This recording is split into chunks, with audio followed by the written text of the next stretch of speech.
Alright, so,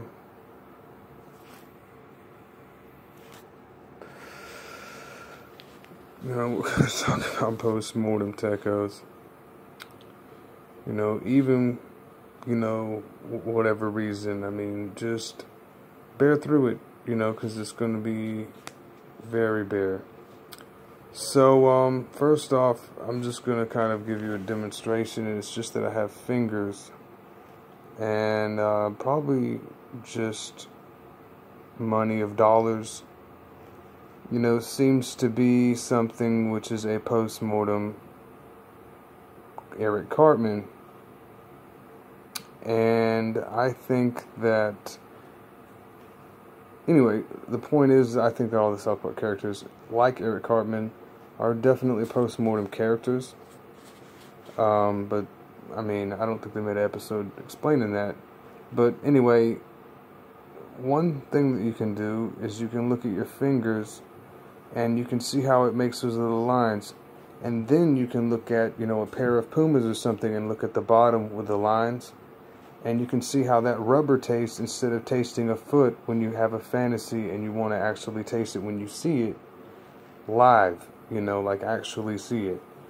And for some reason, every single time that I've tried to do this shit so far, I've had to use everything else but what I want to try, and I have to go through all of these proxy protocols to not get what I need because I didn't go through some kind of quest about something, and it never is what it is.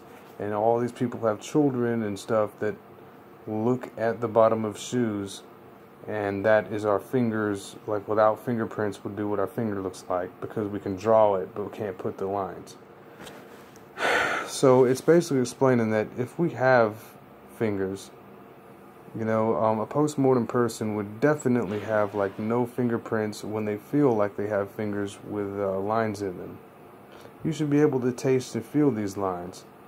But the thing is that if that's what post-mortem is just, these little ripples. Well, I gotta tell you, these are pretty tasty and they have lots of information, but if it tastes like, gravel at the bottom of a fence, then it would taste, like, really not good tasting at all, of course. And it also leads to the fact that it seems like I've gotten robbed and all these things have happened to me before. But I realized too that post-mortem seems to be the thing that would make us do things that we don't want to do. Like rob people or get robbed or want to be helped or not. And it's always just the fact that there's a building and maybe, probably just, one metal fence and just a little bit of dirt near it. And probably some gray stuff there. Probably looks like some, I don't know, probably just a little wind fucking with a flute. But the thing is that post-mortem is basically what people are once they get the gray hair, it seems. And it's what people are like, and it's what babies are like. And I have to tell you this, it seems to be that we are actually ruled by the things that are not alive, called post-mortem. And, when someone goes into that mode and they're in post-mortem, is here. But it's always, like a pill. It's like you could just have a pill bottle called Mortem, and then you could have someone named Post, that sticks up, past a certain limit. And if there was a height limit for a dick, and one could just be at this level, and just be at normal level, and then this one that gets the Mortem, or Post, if it said Post, it would just go right up, you would think, and then it would take Mortem to really help it, and see if that is what we are, is just a pill to help a fence live a little bit longer, probably 10 years or whatever it says. It can't read very well. That is basically what that is just a fetish for things. And it is very, very fucking gross because it has nothing to do with people. And, really, if we all had the same height requirement, which is still spatial, it at least has to touch something and then give us an answer.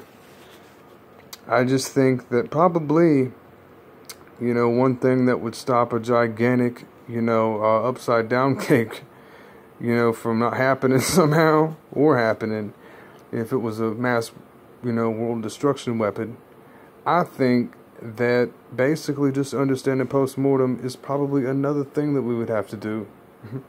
Because I haven't explained everything else yet. But I mean, I swear it's there.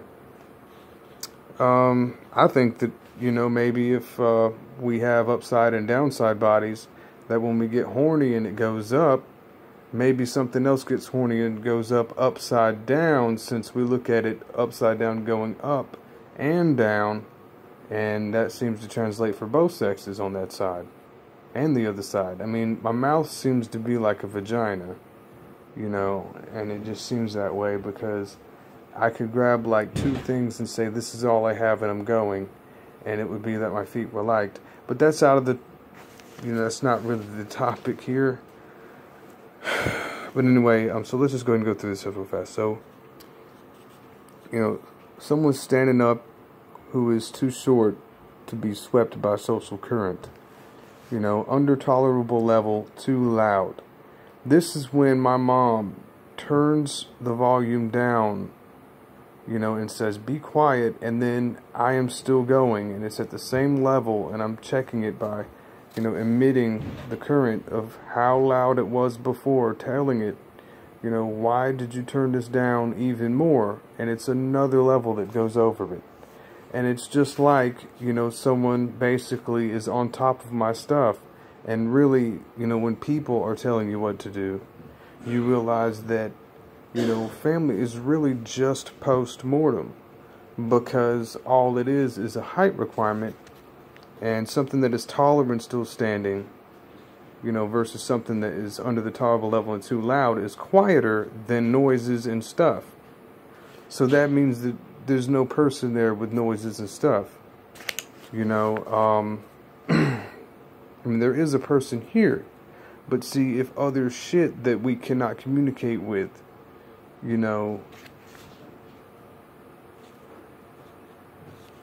was too loud. Like if a rock falling and you're like, whoa, rock, turn it down, I mean, just something like that. But I really think that it feels like, it's time to grow up, y'all. So, shaking in cats, bass, treble, and this is a body standing up upside down, and it's in post-mortem, and it's supposed to be all the way up. And you can see how here, we have a cat shaking's imprint here, kind of like volume. Or it's the body shaking is what it is. It's when the body's going like this to avoid things. But that could actually be a force from, wind, trees, rocks, debris, and stuff. Or, things that are on us. And, things that kind of feed us, but they talk somehow. And it should be explained here because that shit would be in post-mortem if it didn't understand this. Which I think would help it. And, basically how we have bass and treble here, I kind of pictured a medium here where the treble was up here and the bass was down here. But anyway, here we have, where it reaches the above volume level with the height, volume higher with height. And it's just that there is a height cutoff limit, for someone who is quiet, like a baby, is smaller. And you can tell it to be quiet and it can disappear and shrink and will no longer be existing anymore. Is basically what we have tried to do with each other. Such as when I was raised. And, I was a baby, and I could have been told what to do in every single moment of my life. But the thing is that also post-mortem could have told things. And that's not a good state to be in, because it is literally being buildings. It's like, when you die, you can smell it, you can see how hard it is, it's so lumpy and shitty looking. And, I mean, it's just like a subway Y just came up and Y just now. And, you can tell how that feels. And, I mean, just when the body says it has all it needs and it's not your body, I mean, that is literally fucked up. So, shaking in cats level of mass and volume level. This is just, if the volume level went higher, this will come out, because that's the shaking of the cat, and it actually reaches after a certain level. Something else shaking added to the cat, would actually continue here, or its own effort added, probably, or something of confirmation added, would push this out where it's above a height limit for a cat to be human, which is probably the best example, since everyone wants to be like cats, but can't if they are post-mortem, and that makes sense to me. Because, see, if you are just buildings and shit, then they'll be scared of you when you have something. But see, a cat knows this, and, doesn't want to die either. And you can't have something just cuddling up on you if it's really killing you the entire time, asking you if it can. But anyway, so that shrieking sound, I just kind of watched it. This is my cat's shrieking that she did, and I can tell that it goes right into that. And I can tell, where the sound comes from using motion. So basically it's saying when a cat gets scared, it runs away when it's scared of shit that's doing noises and stuff that, is not making it do something. It runs away, and then it goes over here, to somewhere where it was from, and it stays over there. And then it comes back out. It goes back to where its sounds are coming from. And then it goes back, And it's just a way to retain information,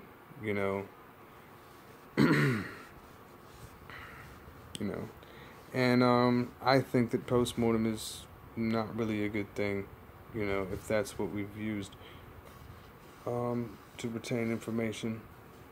So this is not post-mortem when the body is contained by using safety of a cat's awareness of what's around them. It does not disappear. Here we have, poured full information going into any receiver. So, if there was a cup and it could listen to what I have to say, I could pour it into the cup with what I mean, and it should understand that what I mean goes into the cup and is now inside of the cup. That is a cup. And we also have shapes of it that people can relate with. Now that's when it gets important, and I really do believe it. That definitely humans interacting with each other on a loving level, with kissing and fucking and all that greatness, but not the word fucking, if I don't have to use it, but just whatever that love making is seems to be something we need that post-mortem is ruining, and it's just about the old stuff, family stuff. Family stuff is just like building structures in order to show whatever's there what the stuff was. We are still on a petting you level, go have fun and you will hurt your neck. That's why my neck hurts. But post-mortem basically also, just makes you feel like you have no head, and that your skull, like your actual head, is just this little piece of bone that sticks out. And it feels like a chicken's head when it is completely cut off. Or like when you get a shrimp and then you squeeze it really hard, and then you can see how, like, if you take off that one piece or whatever, it just looks like you could just squish it like that, and then the guts and stuff are still holding on. And it really hurts my neck. My neck hurts so fucking bad, because, my granny, forced me to hurt, when things don't go right. And post-mortem is probably all of the teachings she has now. Because I was looking at health, and I was like, if she's going to study something, she'll go to the store and pick something up and think that what Adderall is, or what Tylenol looks like is actually the tiles and all that stuff if we had to go get some paint. And she'd be like, well, if you need something to get you healthy, let's do some stuff.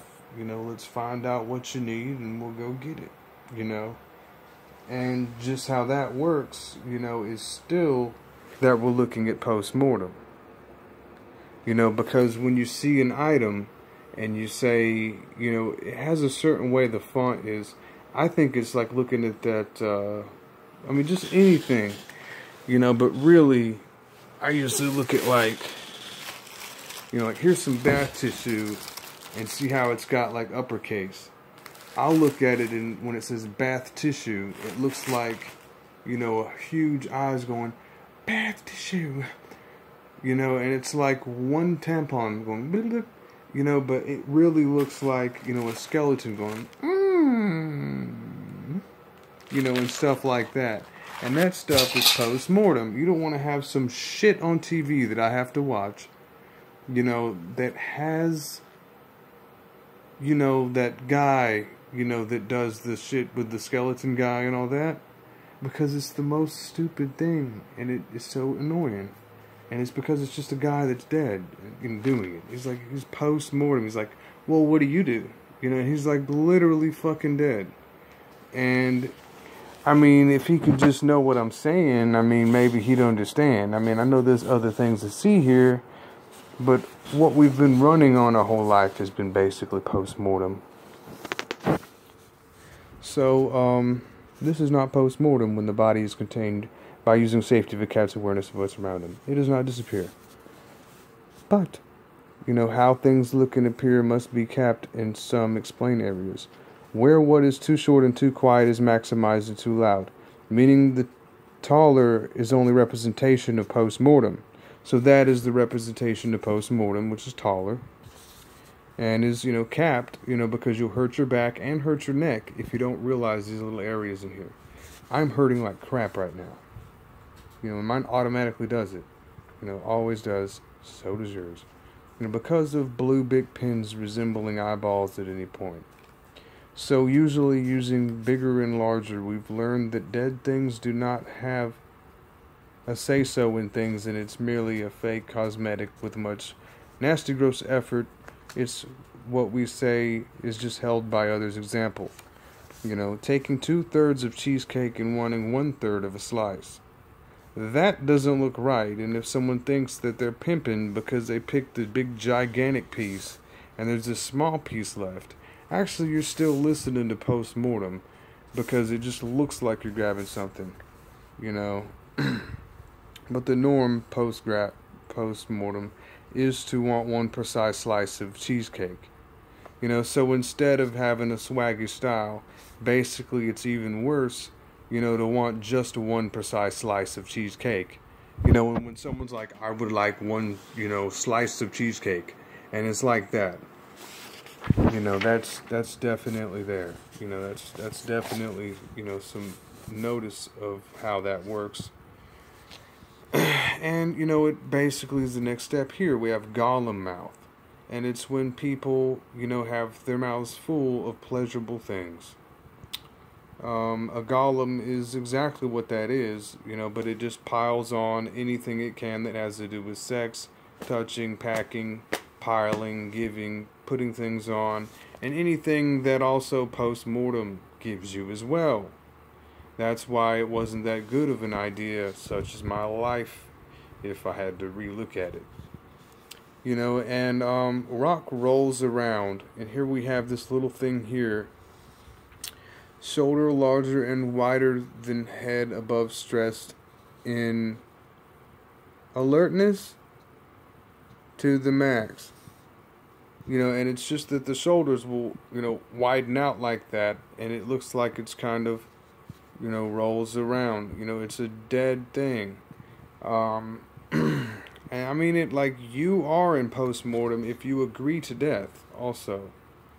Because the things that you agree to would constitute that you would be in post-mortem in the present. And it would mean that you would probably want sex and stuff like that, because you would be stretching as hard as you can. And probably more like, you know, the crying part, you know, when, you know, you're like, go, you know, and stuff like that. And just the way that works is really how this mechanic feels. As a, you know, that kind of crying is not supposed to be done. It's supposed to be half of that, sort of. And then the other half is supposed to be like, you know, serious, and, you know, I will agree with you, and, you know, about everything that I'm doing and stuff. And then the other part is supposed to be, you know, like, you know, oh man, like this has to fucking work. You know, oh, please, you know, stuff like that. It's supposed to be half and half when it doesn't have post-mortem. You know, but if it has it, then one side will be like, you know, like Build-A-Bear, and then the other side, you know, will be like Build-A-Bear will fucking, you know, just, you know, tears and, you know, things that make us feel uncomfortable. So, drawing usually only, you know, it's like when you have that crushing moment when you cry, and it feels like you just broke, you know, somebody's lipstick, you know, or like, you know, like melted something and you love them. That type of thing is the, you know, how this, you know, goes here. So, drawing usually only fits a G.I. Joe or Pink Panther or some flexible clay medium, but never shapely enough to resemble anything alive. So, you know, a jaw lifts up and the jaw goes down to lift. You know, so it's just saying this jaw right here, you know, which is like a, you know, like a jaw, also has a jaw. And that basically is, you know, a result of being forced to be in post-mortem. You know, here's the mortem legs in V position shaped, and shoulders wider than anything are a spatule, and the ball rolling around is the rock Ludacris's head, it seems, and it's too small that it is post-mortemly animated. You know, so here we have, you know, people that are forced to be actors because there is a building such as Ludacris and we could say The Rock.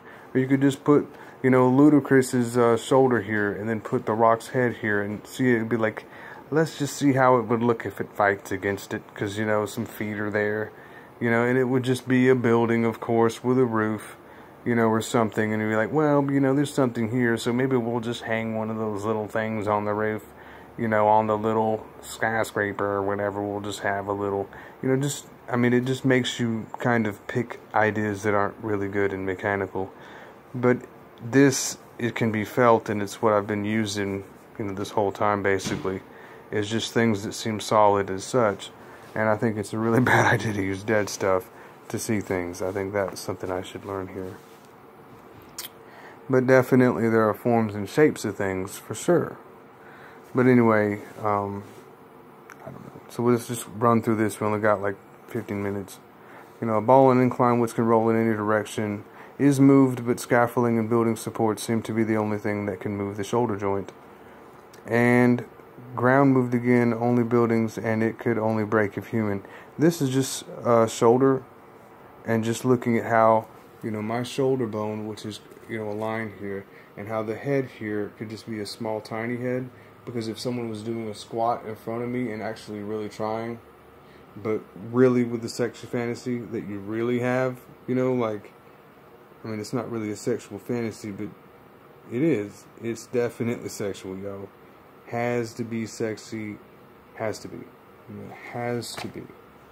Because there has to be more than just, I am part of a building and I am smart.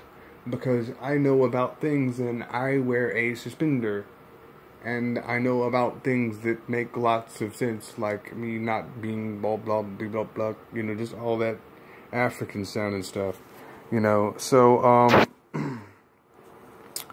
you know, that type of shit to me, you know, seems to not be useful anywhere. And this is probably just, you know, a Kleenex tissue, if anything. I don't think that this will really solve much, you know, when it comes to it. But when you put all three of these ideas together, and that there are, you know, surfaces. I mean, this is just a surface with a face. And if it was in your body as a diagram using the pressure points, and you imagine it, and you see how this would be purple and that would be purple, these purple lights up, you know, from, you know, looking at the light, closing your eyes, and then picturing how that imprints there, you know, and how, like, you know, more purple, you know, is closer to you, you know, and that, you know, less purple would be, like, further from you. So it's like a pressure thing that can see how deep things are. You know, it's like looking at your hand, and you could just put your hand in a handprint thing, you know, or you could look at a heat gram, and you can see how it's got, you know, further and closer. And that's what you look at when you look at your bones, but you look at actual cool looking stuff, you know. And when this comes together and you see this, you know, and all three of these are like that, You know, it looks fucked up. It looks like it can simulate somebody getting out of bed, you know, maybe a hammock, you know, somebody like, you know, hammock moving like that, a street light, and someone's skeletal and muscle system hurting from rejection of volume, which if not applied to something could be deadly. So, you know, volume has nothing to do with what we've ever done. We don't even need volume for sounds when, you know, we have, you know, so, straining screen, you know, is here and is watching as the, you know, shoulder is here and needs to go up or down as we have a street light, you know, is interesting. But a screen cannot strain, you know, since a person has to strain as it, for it to be interactable as a straining screen. When you see someone on the screen and you're like, man, he's really trying at that computer, and the screen and the computer sounds like it's trying, you know, it takes a person to be that straining screen. You know, so when you're sitting there playing your music, and then all of a sudden someone else is going boom, boom, chick, boom, boom, boom, chick, you know, and it starts to sound really retarded and does not sound good, that's because someone else would have to do that in order for you to imagine it. It's just that you have to use your body to emulate things. We'll continue that, you know, but the point is that this type of stuff here, when you see that and you feel how bad that hurts my neck, and I make it out of that pressure of just that hurt, you know, and how bad, you know, my neck is fucked up, you know, from almost dying when I was like 13. You know, it was not a good feeling. So, impossible moments that we have post-mortem kept are the very pieces of language in life that have no destination of any sort. They look real and support our lives, language, etc. But what we've set to be is definitely a moving, massive flex muscle. That does not, when calculated, be at the same level as other things are in proportions, without accidents and pain that halt us, and continue to explain only that. And here we have a small ball as head, really as permanent as wadded up paper from a straw. Here it is.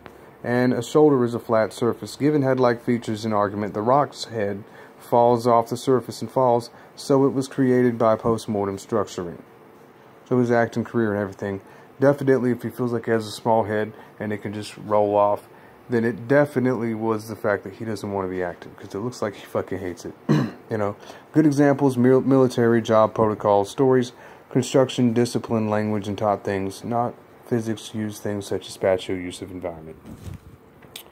When like this, the eye seems to be looking away but sees in four corners. It's like seeing too far in all directions. You know, just the way those things talk. You can't have a building want feet. You know, you can't do it. Feet are always being looked at. They gotta be pretty. Yeah, but you can't have, you know, a building looking for feet, and then it wants it to be next to the building with a piece of building stuff. You can't do that, you know, in real life. You know, you cannot do that. You have to have a human form of it. That's the only way that stuff will ever be able to communicate back. You know, causes pain, and is how we've learned so far based on the facts that food is bigger than us and that we have larger appetites than it. Here we have, you know, which means that, you know, four eyes pointing in the same direction must be taken apart. When the eyes die, they're flexing harder, and then anything measurably canceled that will make but the strength of a building and its contents. And that's just basically these two eyes here looking, and if you could just take your eyes, you know, turning like this, and then, I mean, completely separated, like this, and can't see other half because there's representation of other people. You know, you will see how, you know, you could take your eye look and stretch it, and then it would do that, and then you see one of those little four things with a piece of paper, and you can see how it's all fucked up. And I mean, if it's looked at, it hurts and causes pain, and there's nothing there to see if it's like this, and there are four looks that are like this, and then this one over here isn't like whispering and saying something. I mean, it should just, if you have like this, and then this eye is supposed to go that way, then, you know, is what my theory is. And, you know, at least, you know, tell it, you know, look, you're making me look in one direction 4 different ways because this eye cannot go this way to look at this eye from on this side, you know, so we can tell it what to do. So it opens up and it finds nothing. It's post-mortem fetish, you know, I guess you could say. Alright, so a lot of the things that stop me from using a new formal language as raw data is post-mortem halt messages. These happen when the volume of what I say at a normal level is increased or decreased by another party.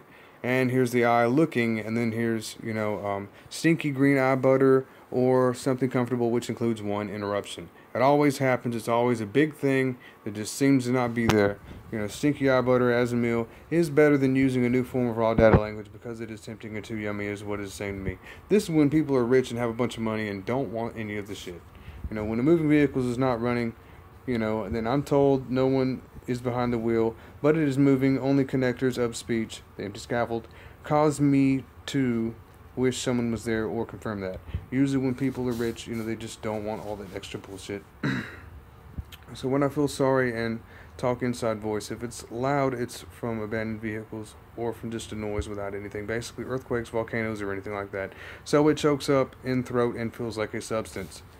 This causes a lump in the throat and means that there was nothing there and is from dead body, which is not you framework being animated. So basically when your throat knots up and when it does, it feels like I lose something, when this is what is being going on.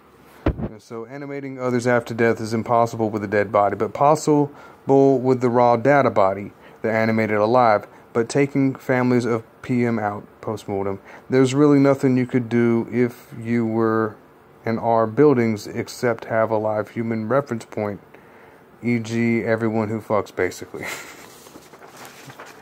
So, yeah. So comfort is hard to feel when other paths to die have not been animated to withstand anything. And a lot of comfort is really a false positive when others die around us.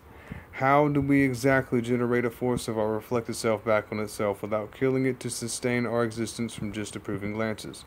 Would we be able to live forever is the question. But if post-mortem bonus are all that governs what seems comfortable and larger than us, such as a vehicle, room, or set of clothing, and knowledge we share, can we even do anything else? Can we charge up power? Or do we really submit to large sounds of forklifts, cranes, cars, fallen rocks, rocks and rivers and sand, and instability, money, and what it is to a dead hard body?